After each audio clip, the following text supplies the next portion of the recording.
This woman pours a little milk into a bottle, adds water, and shakes it until it looks like milk again. That thin drink is all their family gets for the whole day.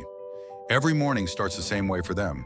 The husband leaves home without eating because he wants his little girl to have all the food they have left. Back then, having a full meal felt like something only lucky people could enjoy. At the docks, hundreds of men show up before sunrise, hoping to get picked for work, but only 9 people are chosen. Jim Braddock's name is never called. He walks away quietly. It's hard to believe this man was once a famous boxing champion. When he reaches home, he sees his son sitting scared in a corner. There is a sausage on the table, something they can't afford at all. Braddock doesn't scold him. Instead, he takes his son's hand gently and walks back to the store to return it. On the way, the boy tells him that one of his friends had to leave home because his parents couldn't take care of him anymore. Braddock stops, kneels down, and promises that their family will always stay together. But promises don't pay rent. Luckily, his manager Joe Gould finds him a last-minute boxing match. Whether he wins or loses, he will still get $50. Before the fight, Joe finally notices the injury Braddock was hiding and gets very angry. But it's already too late. The match must go on. The moment the fight starts,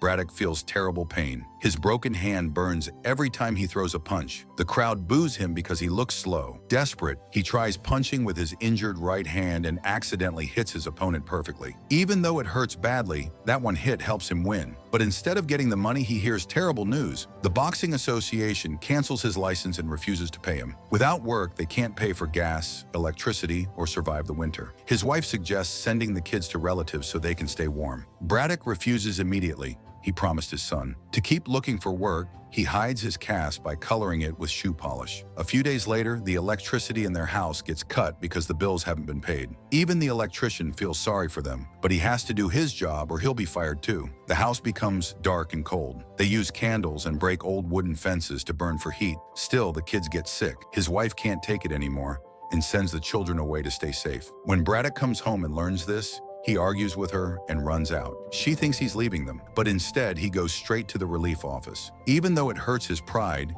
he asks for help and gets $19, still not enough. With no other choice, he walks into the fancy boxing building where he once felt proud. Now he asks his old friends for money. Some turn away, some give him a few dollars. When he reaches Joe Gould, he can't hold back his tears. Using that help, he brings his kids home again. They barely make it through the freezing winter. Then one afternoon, Joe comes with surprising news. Braddock has been offered a warm-up fight against the world's #2 boxer. Whether he wins or loses, he will get $250, enough to help his family. On fight day, Joe hears Braddock's stomach growl. Braddock admits he didn't even eat the free soup for the poor. Joe quickly buys him a bowl of beef stew. Braddock reaches out, but Joe stops him so he won't dirty his hand wraps. Joe goes to find a spoon, but Braddock is too hungry to wait. He lowers his head and eats the stew directly from the bowl. A reporter standing nearby sees everything. The man who was once a champion is now fighting on an empty stomach. Just as Braddock takes another bite, someone from the staff calls him. It's time for the match. He wipes his mouth and walks toward the ring. The crowd cheers when they see him, but deep down, nobody really thinks he can beat the #2 fighter in the world. His opponent is taller, heavier, and looks like a giant. When the bell rang,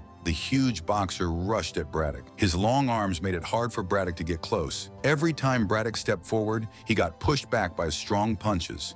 Then one heavy hit knocked him to the ground. He could have just stayed down. He would still get the $250 and the fight would be over. No more pain. But Braddock gave a small laugh. After living through cold nights, hunger, and shame, getting punched didn't feel that scary anymore. So he pushed himself up and stood again. His opponent's long arms were dangerous from far away, so Braddock decided to fight up close, right under those arms. People once called him the Bulldog, and suddenly that old fire came back. He let the giant hit him again and again, while waiting for the right moment. Years of hard work at the docks had secretly made his injured hand very strong. Finally, Braddock saw an opening. He stepped in fast, twisted his body, and punched the giant's jaw with all his strength. The crowd went wild. Even Joe Gould froze in shock before cheering loudly. The giant's legs shook and he fell, unable to stand again. Braddock had beaten the second-best boxer in the world, using the same hand that once ruined his career. After the match, he quietly finished the stew he hadn't eaten earlier. Reporters rushed to him as soon as they heard about the amazing win, and by morning,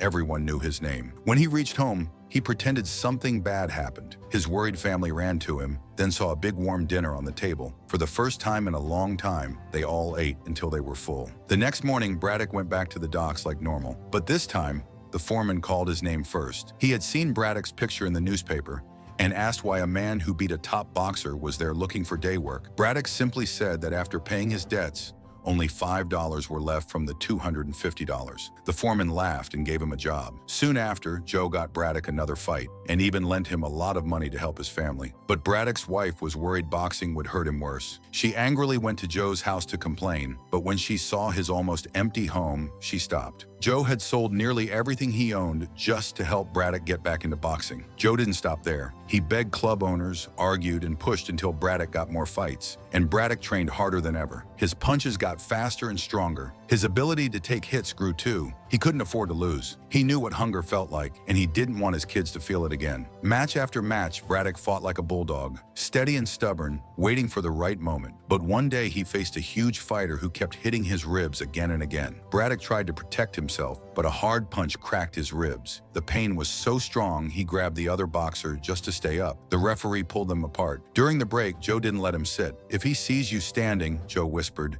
"he'll think he can't break you." And it worked. The other boxer suddenly looked unsure. When the next round started, the giant went for Braddock's ribs again. Braddock pretended to be strong, but every hit felt like a knife. A punch to his face knocked out his mouthguard and almost made him fall. In that dizzy moment, he didn't think about boxing. He thought about his children and their hungry faces. Braddock thought about his cold nights, his kids eating thin soup, and his wife trying to stay strong. Those memories hurt more than any punch. Right before another blow came, he suddenly laughed, not because he was happy, but because he refused to give up. The giant boxer froze. He had never seen someone smile while being hurt. Braddock rushed forward and punched with all the strength he had built over years of struggle. The giant, who everyone thought was unbeatable, finally fell. Braddock won another fight no one thought he could. The next day, Braddock walked into the relief office with bruises all over his face. People thought he wanted more help, but he did the opposite. He returned every dollar he had taken before. His honesty and courage quickly spread through the city. At a time when the whole country felt sad, Braddock became a symbol of hope, but his next challenge was far more dangerous. To reach the championship, he had to fight Max Baer, the most feared boxer alive. Baer had killed 2 men in the ring. Doctors said their brains were damaged by his powerful punches. Even the boxing officials warned Braddock not to fight him, but Braddock said he had no other choice. When they met, Baer arrived proudly with 2 women. Instead of a friendly handshake, he threatened to kill Braddock in the ring. Baer liked scaring his opponents before the fight even started, but Braddock had survived real-life hardships, so he just smiled back. At home, his wife was terrified. When she saw him play fighting with the kids, she suddenly got emotional. She was scared that the upcoming match might be the last time she saw him. But Braddock wasn't fighting only for his family. He was fighting for everyone who believed in him. On fight day, his family watched him leave with fear, as if he might never return. His wife went to church like she always did before a match, but this time the whole church was full of people praying for Braddock. Only then did she realize how much he meant to everyone. Backstage, Braddock felt nervous until his wife came and comforted him. Her words gave him strength. When he entered the ring, the crowd went silent. Everyone respected the man who had climbed from nothing to reach this point. When Max Baer walked in, even he looked uneasy for a moment. The quiet crowd made him feel less confident. The fight began. Braddock tried to strike first, but Baer was too strong. He pushed Braddock's head around like a toy and laughed while doing it. That was his way of confusing fighters. But Braddock stayed calm and used quick footwork to get close